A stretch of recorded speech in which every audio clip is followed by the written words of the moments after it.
अवतार मेहर बाबा की जाए. I will just read these 7 realities. The 7 realities: existence, love, sacrifice, renunciation, knowledge, control, and surrender. I give no importance to creed, dogma, caste, or the performance of religious ceremonies and rites, but to the understanding of the following. The only real existence is that of the one and only God, who is the self in every finite self. The only real love is the love for this infinity God, which arouses an intense longing to see, know, and become one with its truth, God. The only real sacrifice is that in which, in pursuance of this love, all things, body, mind, position, welfare, and even life itself are sacrificed. The only real renunciation is that which abandons, even in the midst of worldly duties, all selfish thoughts and desires. The only real knowledge is the knowledge that God is the inner dweller in good people and in so-called bad, in saint and in so-called sinner. This knowledge requires you to help all equally as circumstances demand without expectation of reward.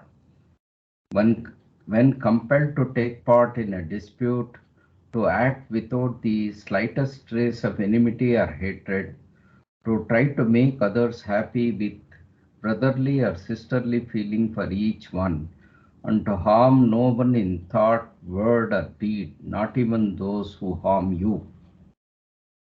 The only real control is the discipline of the senses to abstain from indulgence in low desires, which alone ensures absolute purity of character. The only real surrender is that in which poise is undisturbed by any adverse circumstance, and the individual, amidst every kind of hardship, is resigned with perfect calm to the will of God. Avtar Meher Baba ki Jai. Today we are continuing our previous reading of the book Path of Love. I'm just scrolling through the book Path of Love. So we'll start from the beginning itself and I will go to the first chapter.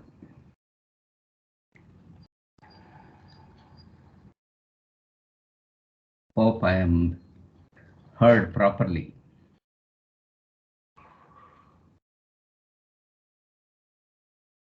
Some response to confirm that I am being heard.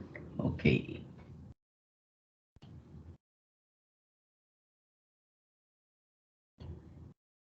1. God and God-man.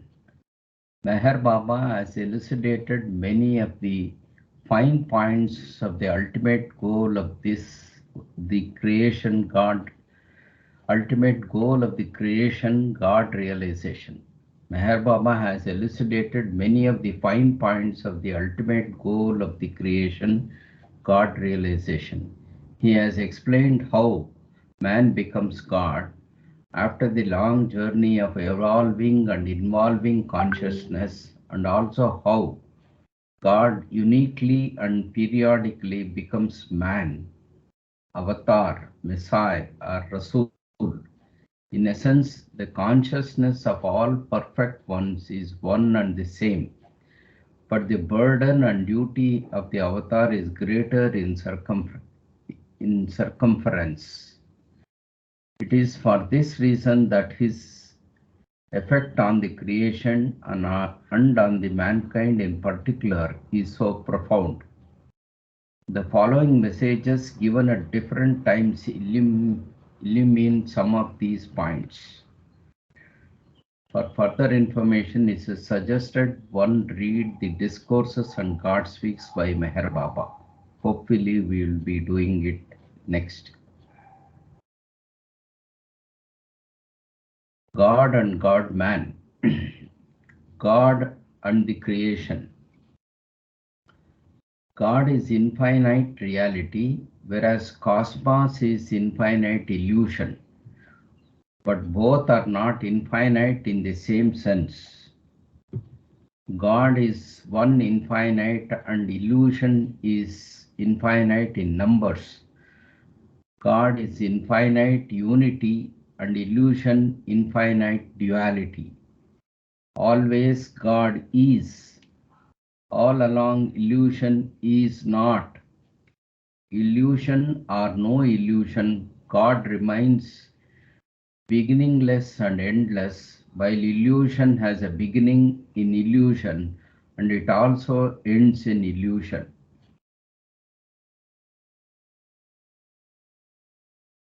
The infinite illusion includes an infinite number of suns, stars, moons, planets, and birds. The whole of the creation goes on evolving ad infinitum in illusion. Take, for instance, the head of a man with innumerable hairs growing over it. When all the hair is shaved off, the growth of hair does not cease. The hairs reappear and cover the head all over again. Even when the head becomes bald, it is only the hair which disappears. The head remains head. Against the one head, although innumerable, the hairs have next to no value. They may appear and disappear without any difference to the value of the head as such.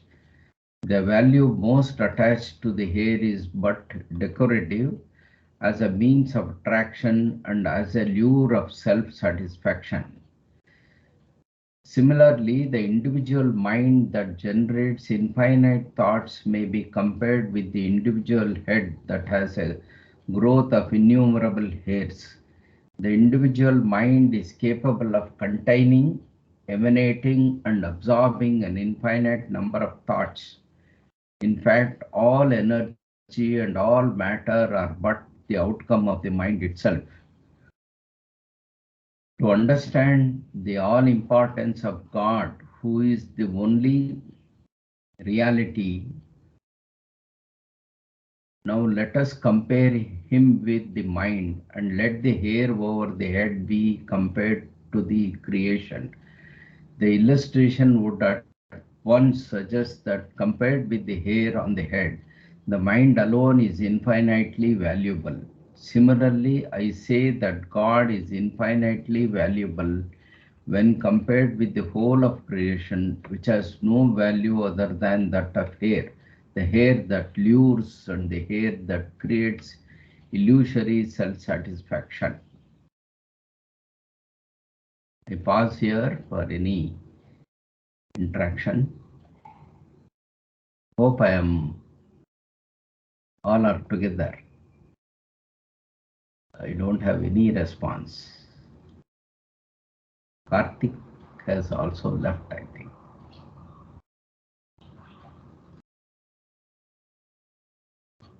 Any inputs from Sanjay, Kama? Am I heard?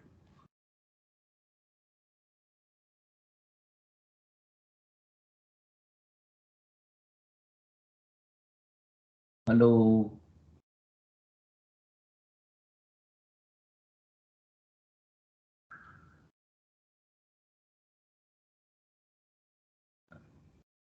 I think there is something wrong. One of you, please open your mic and talk so that I know that we are all together.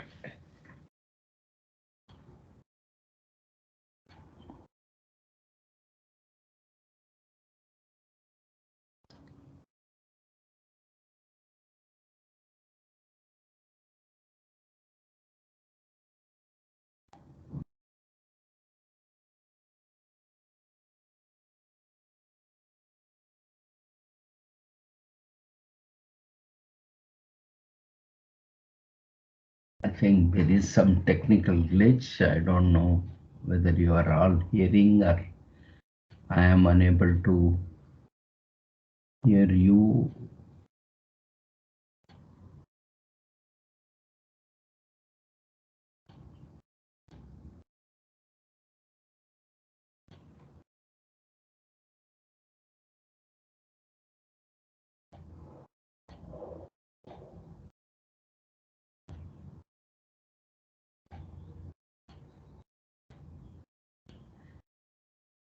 I'll read the next. God as truth.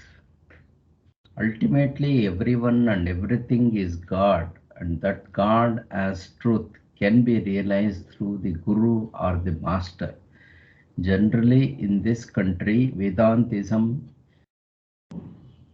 is associated with rendering of the Most High. Now, I am not concerned with Vedantism or Sufism or any other ism, but only with God as truth, as He comes into our experience after the disappearance of the limited and limiting ego mind. God is an unshakable and eternal truth.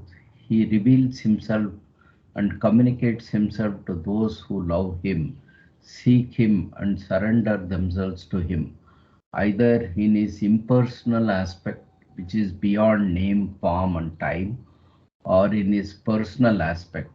He is more easily accessible to ordinary man through the God men who have always come and will always come to impart light and truth to struggling humanity, which is groping mostly in darkness.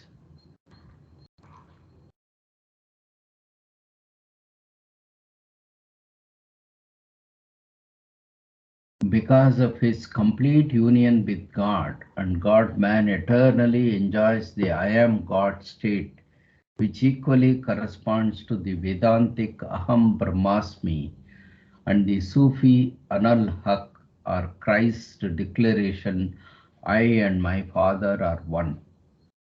In the experience of the Sufis, Anal Haq or the I am God state is a culmination of Hamaust, which means everything is God and one God and God man. Nothing else exists. Nothing else exists. Since in this approach only God without a second is contemplated, there is no room for love for God or longing for God. The soul has the intellectual conviction that it is God, but in order to experience that state, actually, it goes through intense concentration or meditation on the thought. I am not the body, I am not the mind, I am neither this nor that, I am Gu. The soul then experiences through meditation what it has assumed itself to be. But this mode of experiencing God is not only hard but dry. The path is more realistic and joyous when there is ample play of love and devotion for God, which postulates temporary and appeasement separateness from God and longing to unite with Him. Such provisional and apparent separateness from God is affirmed by the soul in two Sufi conceptions, Hum as Ust, which means everything is from God, and Hamadust, which means everything is for the beloved God. In both these conceptions, the soul realizes that its separateness from God is only temporary and apparent, and it seeks to restore this lost unity with God through intense love which consumes all duality. The only difference between these two states is that whereas the soul in the state Hamadus rests content with the will of the God as the beloved, in the state of Hama Asvust, the soul longs for nothing but union with God. Since the soul, which is in bondage, can be redeemed only through divine love, even perfect masters who attain complete unity with God and experience Him as the only reality often apparently step into the domain of duality and talk the language of love, worship, and service of God in His unmanifest being, as well as in all the numberless forms through which He manifests Himself.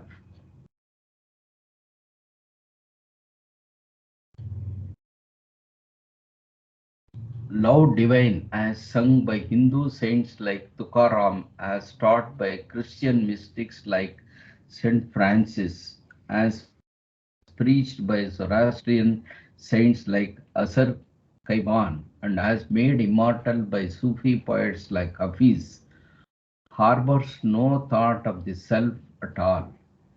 It consumes all bonds and frailties which nourish the bondage and illusion of duality. Ultimately, it unites the soul with God, thus bringing to the soul true self-knowledge, abiding happiness, unassailable peace, unbounded understanding, and unlimited power. Be ye inheritors of this life eternal, which comes to those who seek. I stop here.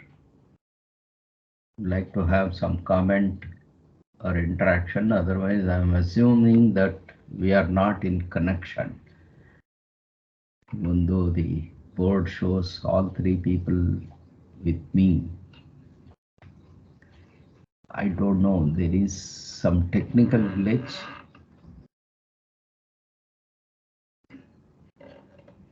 Or people are totally muted.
Um, I'm not sure whether we are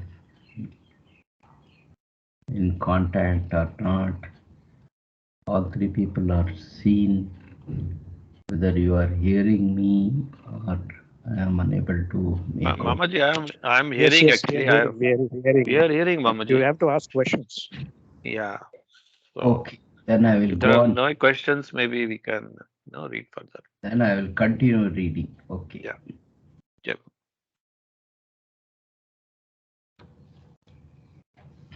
God as bliss. Everywhere in every walk of life, man without exception is thirsting for happiness. From the diverse allurements of the sensual life and from the many possessions and attainments that feed and tickle the ego, as also from the numberless experiences which stimulate the intellect, excite the mind, calm down the heart, or energize the spirit. From all these, he seeks happiness of diverse kinds, but he seeks it in the world of duality and in the passing shadows of the Mayavic illusion, which we call the universe. And he finds that the happiness which he gets therein is so transient that it has almost disappeared in the very moment of experience. And after it disappears, what remains is a bottomless vacuity which no multiplication of similar experiences can ever completely fill.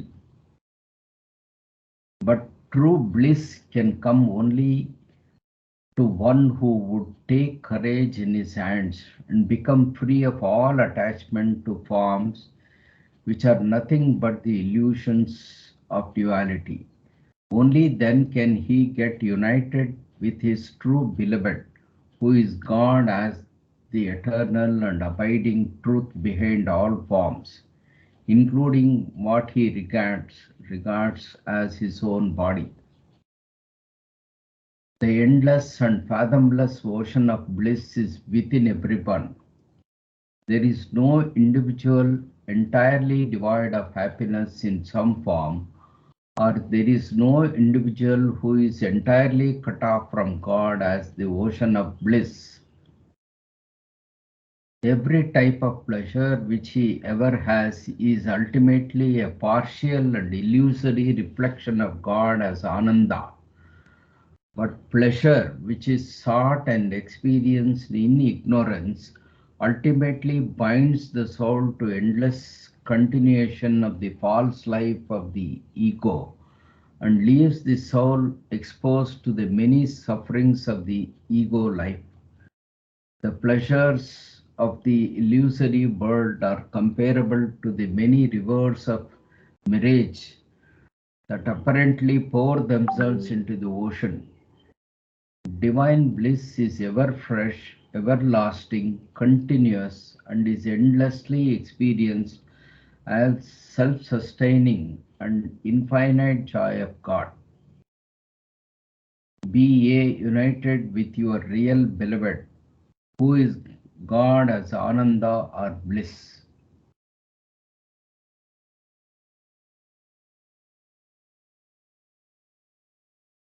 The universal message: I have come not to teach but to awaken. Understand therefore that I lay down no precepts. Throughout eternity, I have laid down principles and precepts, but mankind has ignored them. Man's inability to live God's words makes the avatar's teaching a mockery. Instead of practicing the compassion he taught, man has waged crusades in his name. Instead of living the humility, purity, and truth of his words, man has given way to hatred, greed, and violence. Because man has been deaf to the principles and precepts laid down by God in the past, in this present authoric form, I observe silence. You have asked for and been given enough words. It is now time to live them. You have asked for and been given enough words as it is now time to live them. To get nearer and nearer to God, you have to get further and further away from I, my, me, and mine. You have not to renounce anything but your own self. It is as simple as that, though found to be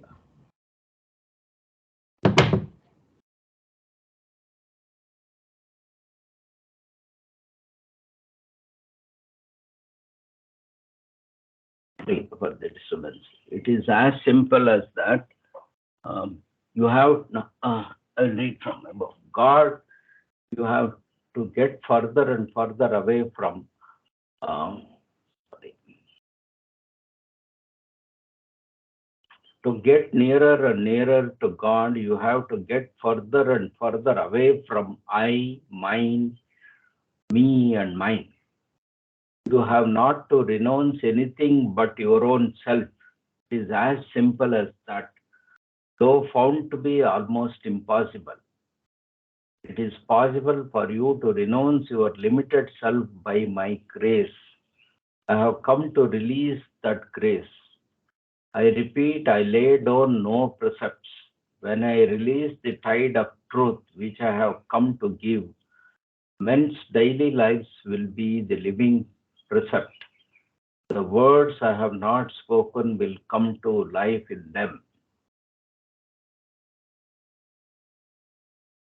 I veil myself from man by his own curtain of ignorance and manifest my glory to a few. My present avataric form is the last incarnation of this cycle of time. Hence, my manifestation will be the greatest. When I break my silence, the impact of my love will be universal, and all life in creation will know, feel, and receive of it. I will help every individual to break himself free from his own bondage in his own way. I am the divine beloved who loves you more than you can ever love yourself. I am the divine beloved who loves you more than you can ever love yourself. The breaking of my silence will help you to help yourself in knowing your real self. All this world confusion and chaos was inevitable and no one is to blame. What had to happen has happened, and what has to happen will happen. There was and is no way out except through my coming in your midst, and had to come and have come. I am the ancient one.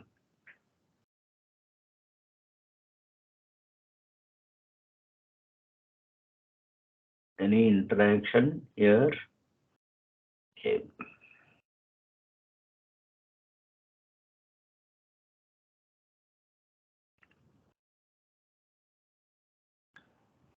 The unconscious infinite I, due to the original lahar, whim, the unconscious infinite I was simultaneously confronted with one, consciousness, two, who am I, the question, and three, illusion, and manifested into innumerable finite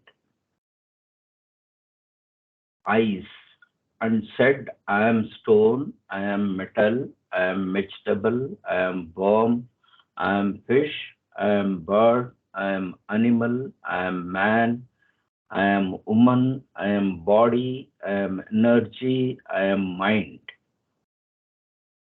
When illusion disappears, the infinite I with consciousness retained says, I am God.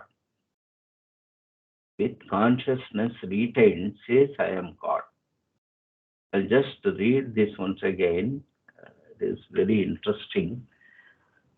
Due to the original Lahar whim, the unconscious infinite I was simultaneously confronted with three things: consciousness, who am I, that is the question, and illusion, and manifested into innumerable finite eyes, and said, I am stone, I am metal, I am vegetable, I am worm, I am fish, I am bird, I am animal, I am man, I am woman, I am body, I am energy, I am mind.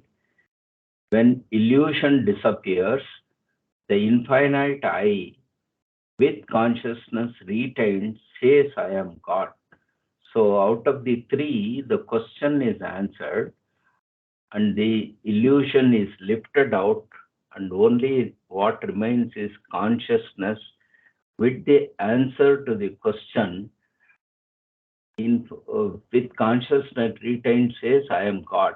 So, answer to the question is, I am God. Who am I? I am God. So, consciousness is the gain of all this struggle.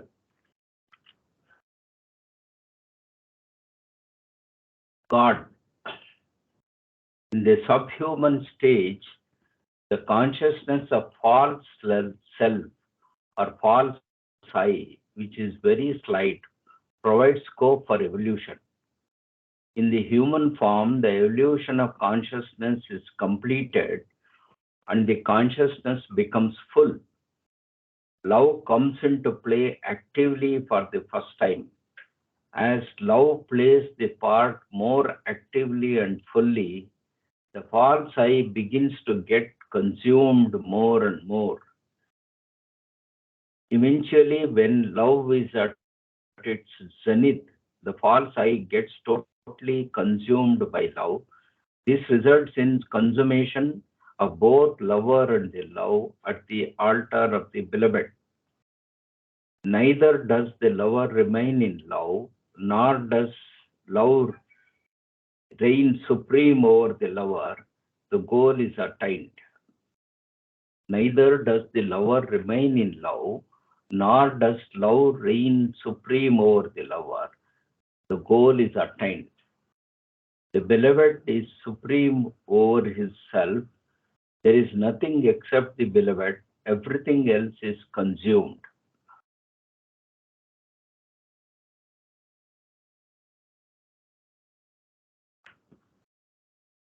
Foreknowledge. A. The foreknowledge possessed by an ordinary person depends on memory based on past experiences. When a person sees a man on a mountain top, the person has foreknowledge that if the man falls down the mountain, he will surely die. Falls down the mountain, he will surely die. When a person sees a row of horses at the starting point on a race course, the person has foreknowledge that the horses will run as soon as the start signal is given. See, when a person sees a bottle of whiskey, he has foreknowledge that the liquid will give intoxication. He associates whiskey with intoxication. Thousands of such examples could be given of foreknowledge in an ordinary person. B. Foreknowledge of perfect masters, kutubs or sadgurus depends on the everlasting indivisible experience. A. Everlasting without break in continuity. Indivisible, no scope for past, present, and future to determine themselves even relatively. Indivisible means no scope for past, present, and future to determine themselves even relatively. Thus, it is that perfect masters and avatars assert, I know everything. It is due to their everlasting, indivisible experience that there is no scope left for anything other than their infinite, indivisible, omnipresent, all pervading individual self, the existence eternal. This section is quite profound, gives a lot of meaning into different aspects which you have been exposed to. Any inputs from anyone here?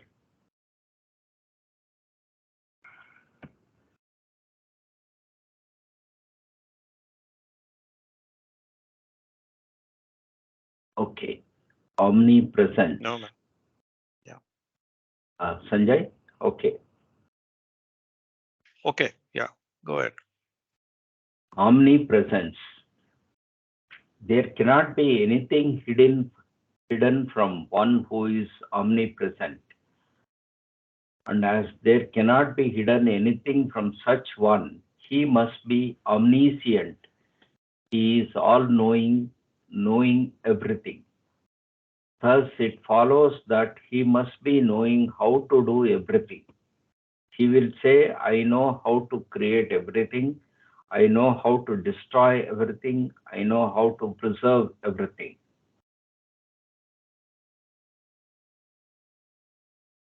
I know how to do everything. Thus, he who is omniscient is inevitably omnipotent. His being omnipresent made him omniscient, and this also made him omnipotent. In short, to be omnipresent is to be both omniscient and omnipotent simultaneously. All three attributes of God are linked with one another, giving rise to the infinite bliss of God. One who is omnipresent, omniscient, and omnipotent cannot help but be in the infinitely blissful state.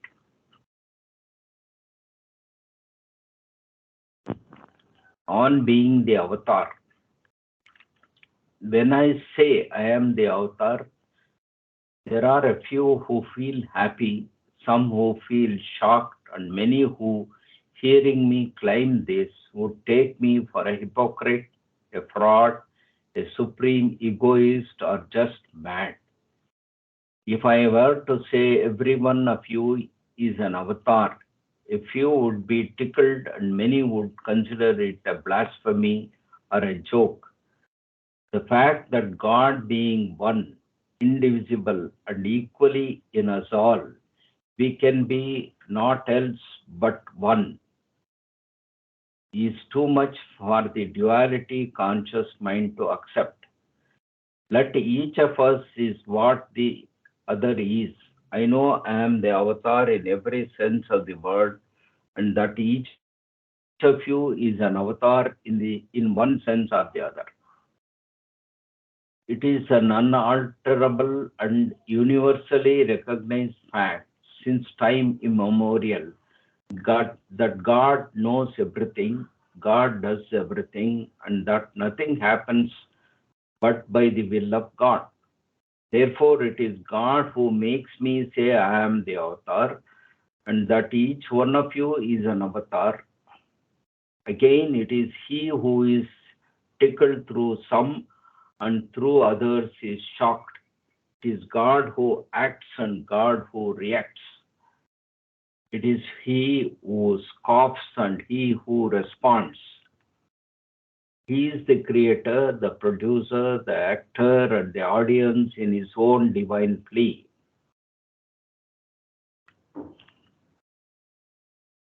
It is an unalterable and universally recognized fact since time immemorial that God knows everything.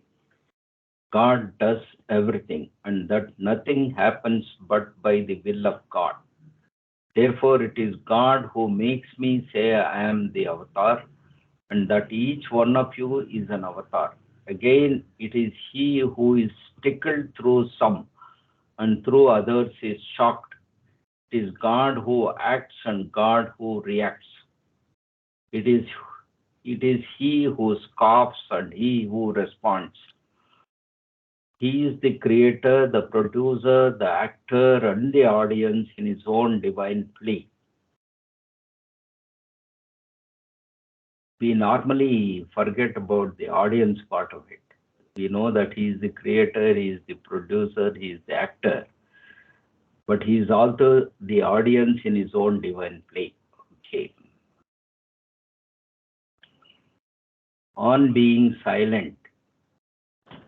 If you were to ask me why I do not speak, I would say I am not silent and that I speak more eloquently through gestures and alphabet board. If you were to ask me why I do not talk, I would say perhaps for three reasons. First, I feel that through you all I am talking eternally. Secondly, to relieve the boredom of talking incessantly through your forms, I keep silence in my personal physical form. And thirdly, because all talk in itself is idle talk, lectures, messages, statements, discourses of any kind, spiritual or otherwise, imparted through utterances or writings, is just idle talk when not acted upon or lived up to.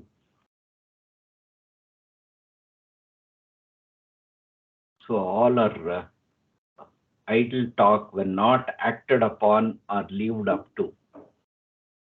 If you were to ask when I will break my silence, I would say when I feel like uttering the only real word that was spoken in the beginningless beginning, as what word alone is worth uttering.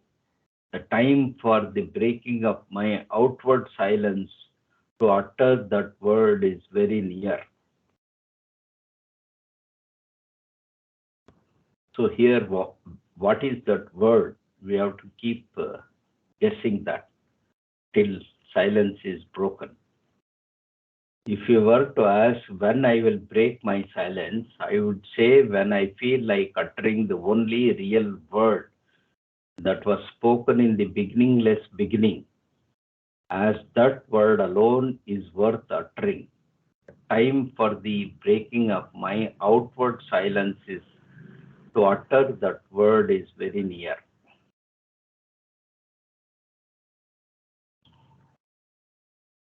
Meher Baba's call. Age after age, when the wick of righteousness burns low, the avatar comes yet once again to rekindle the torch of love and truth. Age after age, amidst the clamor of disruptions, war, fear, and chaos, rings the avatar's call, come all unto me. Although, because of the veil of illusion, this call of the Ancient One may appear as a voice in the wilderness, its echo and re echo nevertheless pervades through time and space to rouse at first a few and eventually millions from their deep slumber of ignorance. And in the midst of illusion, as the voice behind all voices is awakened, it awakens humanity to bear witness to the manifestation of God amidst mankind. The time is come. I repeat the call and bid all come unto me. This time honored call of mine thrills the hearts of those who have patiently endured all in their love for God, loving God only for the love of God. There are those who fear and shudder at its reverberations and flee or resist, and there are yet others who, baffled, fail to understand why the highest of the high, who is all sufficient, need necessarily give this call to humanity. Irrespective of doubts and convictions, and for the infinite love I bear one and all, I continue to come as the avatar, to be judged time and again by humanity in its ignorance, in order to help man distinguish the real from the false. I'll just read it once again. Irrespective of doubts and convictions, for the infinite love I bear for all and for one and all, I continue to come as the avatar. And I will leave the next sentence, in order to help man distinguish the real from the false. So, in the meantime, we as mundane people keep judging time and again by humanity in its ignorance. So, we try to judge God, invariably muffled in the cloak of the infinitely true humility of the Ancient One. The divine call is at first little heeded until, in its infinite strength, it spreads in volume to reverberate and keep on reverberating in countless hearts as the voice of reality. Strength begets humility, whereas modesty bespeaks weakness. Only he who is truly great can be really humble. When in the firm knowledge of it, a man admits his true greatness, it is in itself an expression of humility. He accepts his greatness as most natural and is expressing merely what he is, just as a man would not hesitate to admit to himself and others the fact of his being man. For a truly great man who knows himself to be truly great, to deny his greatness would be to belittle what he indubitably is. For whereas modesty is the basis of guise, true greatness is free from camouflage. For a truly great man who knows himself to be truly great, to deny his greatness would be to belittle what he indubitably is. For whereas modesty is the basis of guise, true greatness is free from camouflage. On the other hand, when a man expresses a greatness he knows or feels he does not possess, he is the greatest hypocrite. Honest is the man who is not great, and knowing and feeling this firmly and frankly states that he is not great. There are more than a few who are not great, yet assume a humility in the genuine belief of their own worth. Through words and actions, they express repeatedly their humbleness, professing to be servants of humanity. True humility is not acquired by merely donning a grab of humility. True humility spontaneously and continually emanates from the strength of the truly great. Voicing one's humbleness does not make one humble. For all that a parrot may utter, I am a man, does not make it so. Better the absence of greatness than the establishing of a false greatness by assumed humility. Not only do these efforts at humility on man's part not express strength, they are on the contrary expressions of modesty born of weakness, which springs from a lack of knowledge of the truth of reality. Beware of modesty. Modesty under the cloak of humility invariably leads one into the clutches of self-deception. Modesty breeds egoism, and man eventually succumbs to pride through assumed humility. The greatest greatness and the greatest humility go hand in hand naturally and without effort. When the greatest of all says, I am the greatest, it is but a spontaneous expression of an infallible truth.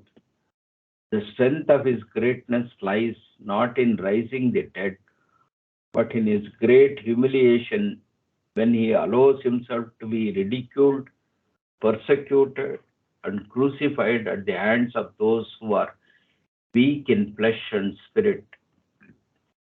Throughout the ages, humility has failed to fathom the true depth of the humility underlying the greatness of the avatar, gauging his divinity by its acquired limited religious standards. Even real saints and sages who have some knowledge of the truth have failed to understand the avatar's greatness when faced with his real humility. Age after age, history repeats itself when men and women, in their ignorance, limitations, and pride, sit, sit in judgment over the God incarnated man who declares his godhood and condemn him for uttering the truths they cannot understand. He is indifferent to abuse and persecution, for in his true compassion he understands. In his continual experience of reality, he knows, and in his infinite mercy, he forgives. God is all, God knows all, and God does all. When the avatar proclaims he is the ancient one, it is God who proclaims his manifestation on earth. When man utters for or against the avatarhood, it is God who speaks through him. It is God alone who declares himself through the avatar and mankind. I tell you all with my divine authority that you and I are not we but one. You unconsciously feel my avatarhood within you. I consciously feel in you what each of you feel. Thus, every one of us is avatar, and in the sense that everyone and everything is everyone and everything at the same time and for all time. I'll just repeat this. I tell you, and with my divine authority, that you and I are not we but one. You unconsciously feel my avatarhood within you. I consciously feel in you what each of you feel. Thus, every one of us is avatar in the sense that everyone and everything is everyone and everything at the same time and for all time. There is nothing but God. He is the only reality, and we are we all are one in indivisible oneness of this absolute reality. When the one who has realized God says, I am God, you are God, and we are all one, and also awakens this feeling of oneness in his illusion bound self, then the questioning of the lowly and the great, the poor and the rich, the humble and the modest, the good and the bad, simply vanishes. It is his false awareness of duality that misleads man into making illusory distinctions and filing them into separate categories. I repeat and emphasize that in my continual and eternal experience of reality, no difference exists between the worldly rich and the poor. But if ever such a question of difference between opulence and poverty were to exist for me, I would deem him really poor who, possessing worldly riches, possesses not the wealth of the love for God. And I would know him truly rich who, owning nothing, possesses the priceless treasure of his love for God. He is the poverty that kings would envy, and that makes even the King of Kings his slave. Know therefore that in the eyes of God, the only difference between the rich and the poor is not of wealth and poverty, but in the degree of intensity and sincerity in the longing for God. Love for God alone can annihilate and the falsity of the limited ego. Love for God alone can annihilate the falsity of the limited ego, the basis of life ephemeral. It alone can make one realize the reality of one's unlimited ego, the basis of eternal existence. The divine ego, as the basis of eternal existence, continually expresses itself, but shrouded in the veil of ignorance, man misconstrues this indivisible ego and experiences and expresses it as the limited separate ego.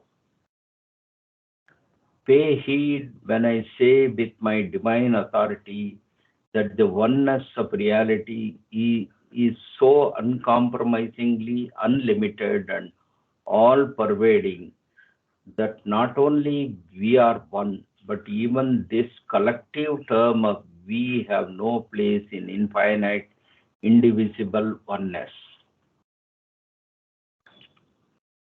Pay heed when I say with my divine authority that the oneness of reality is so uncompromisingly unlimited and all pervading that not only we are one, but even this collective term of we has no place in infinite indivisible oneness.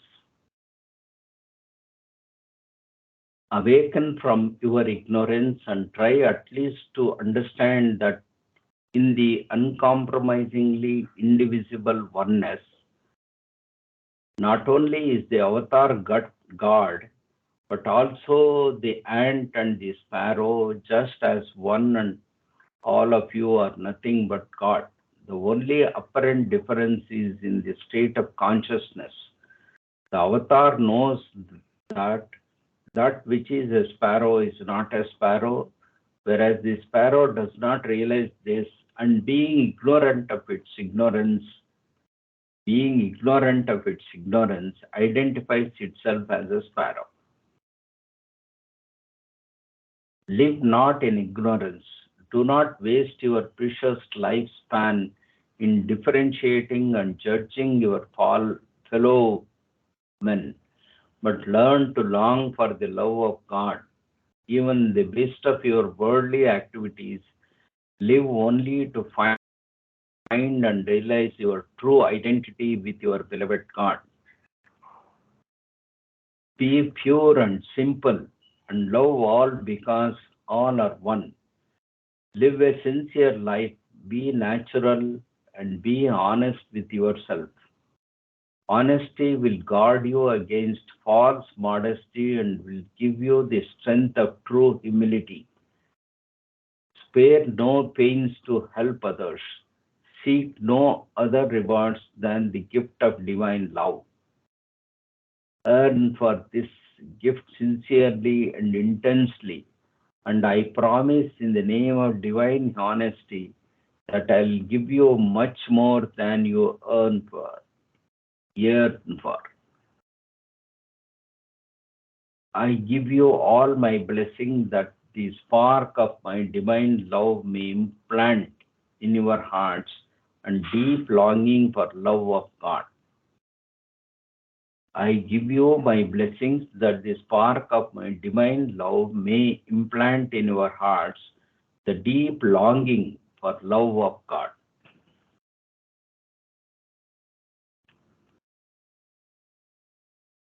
I am the Son of God the Father and God the Mother is one.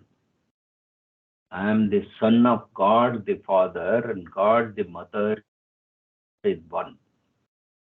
God is one. He is both Father and Mother in one. He is in everyone and in everything. God is beyond these two. I will tell you about God in the beyond state. In the beyond state, God is both God the Father and God the Mother simultaneously. Now we will discuss the worldly father and mother. Suppose a couple has 7 sons. It is natural for the father to love those sons who are useful to him, who are healthy, intelligent, brilliant. Obviously, the father will remain pleased with such sons. Remain pleased with such sons. Now the 6 sons of this worldly father are healthy, strong, intelligent, and good in all respects. The 7th son is a disabled weakling, innocent, simple, and guileless. Bola. The father has no love for this 7th son and loves only his 6 sons. But the mother loves her 7th son the most, more so because he is weak, sick, disabled, simple, and guileless. God is both the father and the mother in one. The avatars are the sons of the father in the beyond state. All past avataric periods witnessed the presence of the avatar as the healthy, bright, wise son of God. All this means that the avatar always remained the beloved son of the Father. Note that the avatar always takes a male form and mingles with mankind as a man. Hitherto, God in the beyond state did not have occasion to play the part of God the Mother. In this avataric period, God the Father is very pleased with me at my being infinitely bright, wise, efficient, and perfect in all respects, ustad or shrewd, as my Father wants me to be, and I am the beloved son of my Father. At the same time, in this forum, I am physically disabled. In America in 1952, I was injured on the left side of my physical frame from leg to face.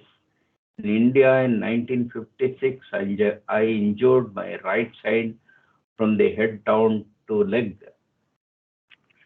Besides being physically disabled, I am also infinitely simple and guileless, Bola. Thus, I am also the well beloved son of my God, the Mother. Thus, I am also the well beloved son of my God, the Mother. So, in this incarnation of the avatar, God has the occasion, as it were, to play the part of both father and mother. The interesting thing, for the first time I'm coming to know of this. I am son of the God, the Father, and God, the Mother in one.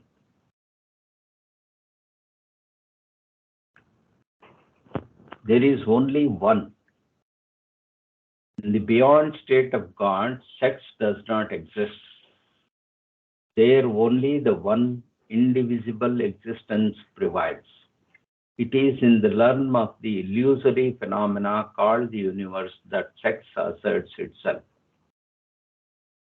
Baba Jan, the perfect master, who in less than an instant made me experience my ancient infinite state, had the Muslim form of a woman. Upasni Maharaj, who brought me down to normal consciousness, had the Hindu form of a man. As a young and beautiful girl, Baba Jan, who was of a noble and rich family, renounced the world just before she was going to be married because of her great love for God and the urge to be one with God. It was at Pune with one kiss on my forehead that Baba Jan made me know that I am the ancient one. She was then about 100 years old, sitting under a tree like a true fakir. Every one of you, man or woman, of any caste, creed, or color, has an equal right to attain divinity. It has been possible for man to become God through love of God. External renunciation is not at all necessary. Each and all man or woman, whilst attending to all duties in the everyday walk of life, can attain to divine fatherhood and universal motherhood through honest love for God. To express your love for God, you must live a life of love, honesty, and self sacrifice. Merely to chant the arti, to perform puja, to offer flowers, fruits, and sweets, and to bow down can never mean that you love God as He ought to be loved. Hindu prayer serum is okay. Similarly, merely giving darshan to masses, having crowds flocking around, delivering messages to multitudes, and performing so called miracles may be conventionally accepted attributes of a divine personage in your midst. But I say with divine honesty that all this is not necessarily a sign of true divinity. God is not to be lewd, but is to be loved. God is not to be preached, but is to be lived. Only those who live the life of love, honesty, and self sacrifice can know me as the Ancient One. God is not to be lured, but is to be loved. God is not to be preached, but is to be lived. Only those who live the life of love, honesty, and self sacrifice can know me as the Ancient One.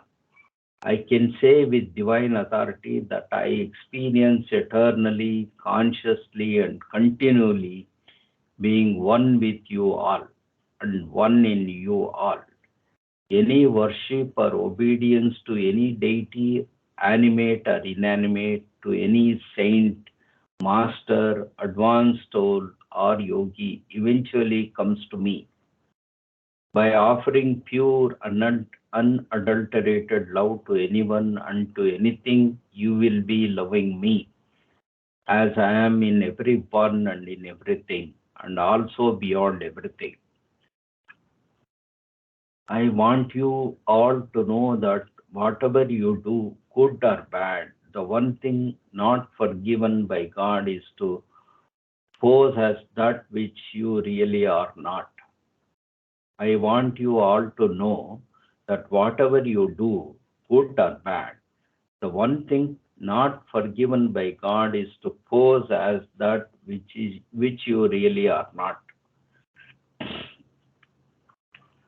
With divine authority, I repeat that we are all one. Being rich or poor, literate or illiterate, or high caste or low caste need not interfere with your loving God, the Supreme Beloved. I give you all my blessing for the understanding that loving God in any form, in any way, will make you eternally free.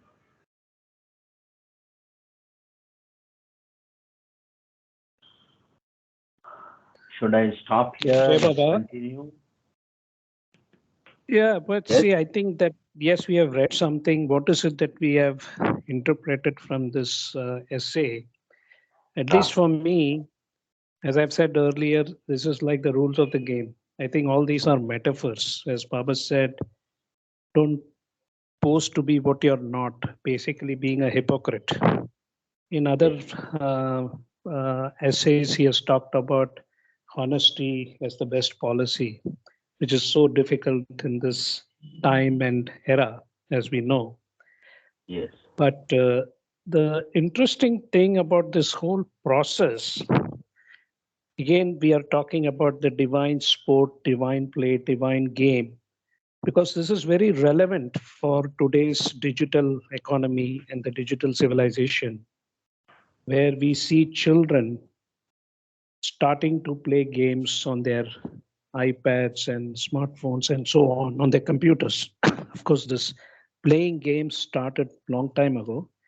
Human beings have always played different kinds of sports, physical sport and mental sport, as we know, chess, bridge, and all that. And now we have games that are being played on the smartphone, on computers, and there are so many animation games and so on.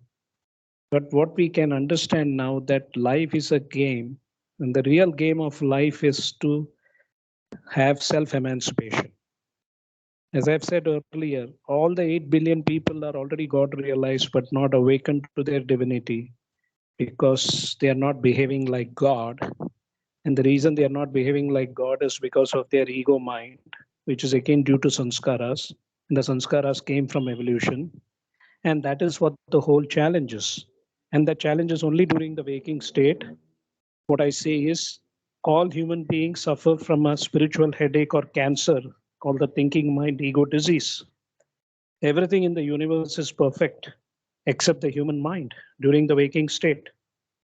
So, in a way, if one can understand the theme of creation, which has been given by given by Baba and God speaks, and so on, and also looking at all the other perfect masters, whether it's Ramakrishna or Ramana Maharshi. And by the way, today I'm going to Tiruvannamalai with my oh, friend who's been living there for 15 years. He's an IIT Madras guy, who used to work for, believe it or not, Electronic Arts in the US. He hmm, would have got Kashi. He dumped everything and been living in Tiruvannamalai, brilliant guy. And so the interesting thing out here is how to play this game. This is the biggest challenge. And of course, to know how to play the game, one needs to know the rules of the game, which I call as the laws of nature, laws of matter, and laws of spirit. And second thing is not just the knowing the laws, but also having a good coach. So we have seen in different arts, different sciences, that having a good coach is very mandatory if we want to be successful in whatever we do. And I think that we are all very privileged to have Baba as our mentor, as a life coach. And then we have to just play the game accordingly without creating any penalties. And I believe that each one of us have our own unique way of playing this game. And that's how it is. Jai Baba. Yes, yes. So how do we understand the coach and how do we follow the coach in the essence of all our struggle? Well, one is like you do spiritual shopping. First of all, finding the right coach is the most difficult part because the paradox of life is you can't find the coach. You can only be a good student. And the teacher comes when the student is ready, which means the grace of the guru comes when the student is ready for the spiritual journey. And I've been reading this book Outliers, which talks about all the successful people in the world, in the material world. They all done 10,000 hours of practice. I guess similarly, that also applies to spiritual sadhana. And as Baba said in discourses, do as much as you want spiritual shopping and, you know, and ask questions. But once you have the conviction, which is again based on grace, and once you know that this is my teacher or guru who has come to me to guide me, then stick to it under all circumstances, which is what holding on to Baba's Daman is. These are all metaphors. Yes, And it's almost like I was thinking it's like a marriage also, like in the material world. You go dating, serial dating, and you date as many people as you want. And then finally you say, I want to settle down with somebody. How do you do that? Again, it's a matter of intuition, practice, conviction, and so on and so forth. And then once you get married, you have to stick to that person, irrespective of whatever happens, medical, physical, God knows, whatever. Of course, there are special cases, if the partner is going to be abusive and thing, that doesn't mean that you have to stick around because you got married to that person. So I think it's very contextual. So let's not try to become too literal about the sanctification of married life and the problem of sex and discourses. So everything is very contextual, and we have to use our vivek and vairagya, how we are able to lead our material life and spiritual life. So basically, the first one is to know that the purpose of life is self-realization or God realization or manunash, and the second is to experience that or to go through that process. One needs to have a good coach, what we call as a guru. So that is the second part.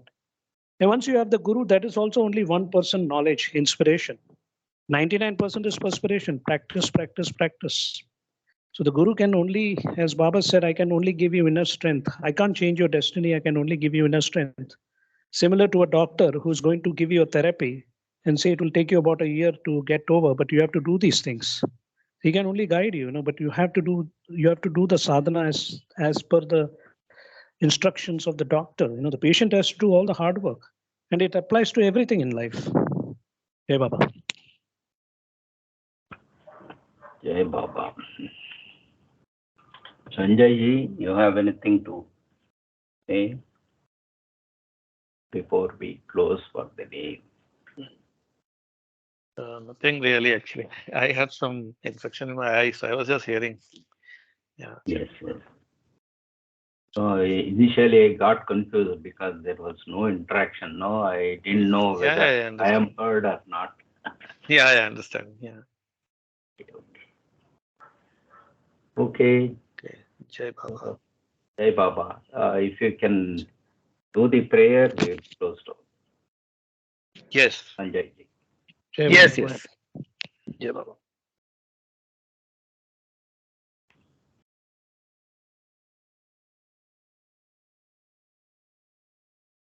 Sanjay, you have to do the prayer.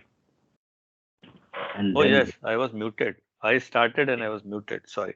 okay. Hari Paramatma Allahur Mast God Yazdahu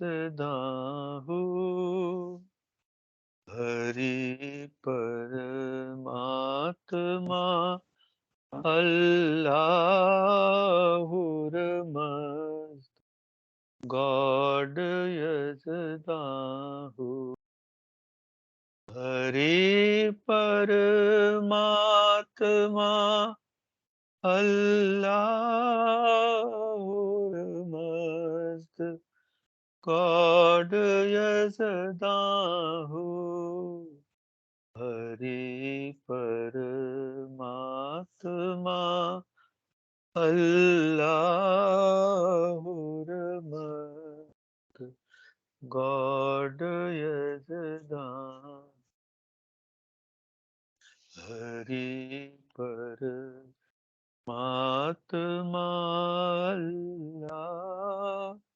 Allahur Mast God Yazdahu अवतार मेहर बाबा की जय।